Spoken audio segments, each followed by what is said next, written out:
ഈ കഴിഞ്ഞ ദിവസം ഒരാൾ പറയണ എത്ര ശ്രമിച്ചിട്ട് ഈ പുറത്തേക്ക് പോകാനുള്ള കാര്യങ്ങൾ ശരിയാകുന്നില്ല, എല്ലായിടത്തും തടസ്സങ്ങളാണ്, എന്റെ ജീവിതത്തിൽ മാത്രം എന്താണ് ഇങ്ങനെ, ഞങ്ങൾ പ്രാർത്ഥിക്കുന്നുണ്ടല്ലോ, എന്നിട്ട് എന്തുകൊണ്ടാണ് ഇതിങ്ങനെ തടസ്സപ്പെടുന്നത്?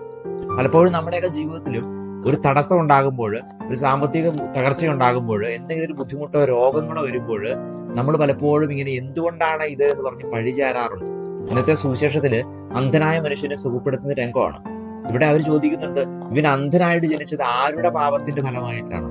ഒരു രോഗം വരുമ്പോൾ, ഒരു തകർച്ച വരുമ്പോൾ അതിന്റെ എല്ലാം കാരണം പൂർവിക ശാപമാണെന്ന് ചിന്തിക്കുന്ന ഒരു സമൂഹം ഇന്നും നമ്മുടെ ഇടയിൽ അങ്ങനെയുള്ള ആളുകളുണ്ട്.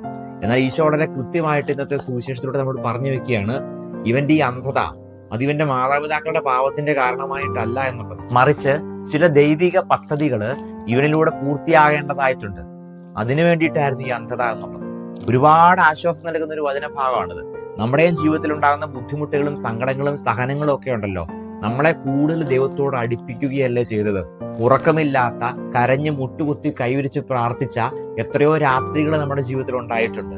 ഈ സഹനത്തിലൂടെ നിന്നെ ഈശോ കടത്തിവിടുന്നത് ദൈവത്തിന്റെ മഹത്വം, ദൈവത്തിന്റെ ചില പദ്ധതികൾ നിന്നിലൂടെ നിറവേറാൻ വേണ്ടിയിട്ടാണെന്ന് മനസ്സിലാക്കണം. ഇപ്പോൾ നീ കൊണ്ടു നടക്കുന്ന സഹനങ്ങളുടെയും കണ്ണുനീരിന്റെയും ഒക്കെ കാരണം തേടി പോകാതെ, മറിച്ച് ദൈവത്തിന്റെ ഹിതം ഇങ്ങനെയാണെങ്കിൽ അങ്ങനെ നടക്കട്ടെ എന്ന് പ്രാർത്ഥിക്കുവാനും ദൈവഹിതത്തിന് ആമേൻ പറയുവാനുമായിട്ട് നിനക്ക് സാധിക്കട്ടെ. ഇപ്പോഴത്തെ നിന്റെ വേദന ഒരു പക്ഷേ ദൈവം അനുവദിക്കുന്നതാണെങ്കിലോ, ഇതിനപ്പുറത്ത് ദൈവം മാത്രം കണ്ടുവച്ചിരിക്കുന്ന ചില നന്മകൾക്ക് വേണ്ടിയിട്ട്, ചില കൃപകൾക്ക് വേണ്ടിയിട്ട്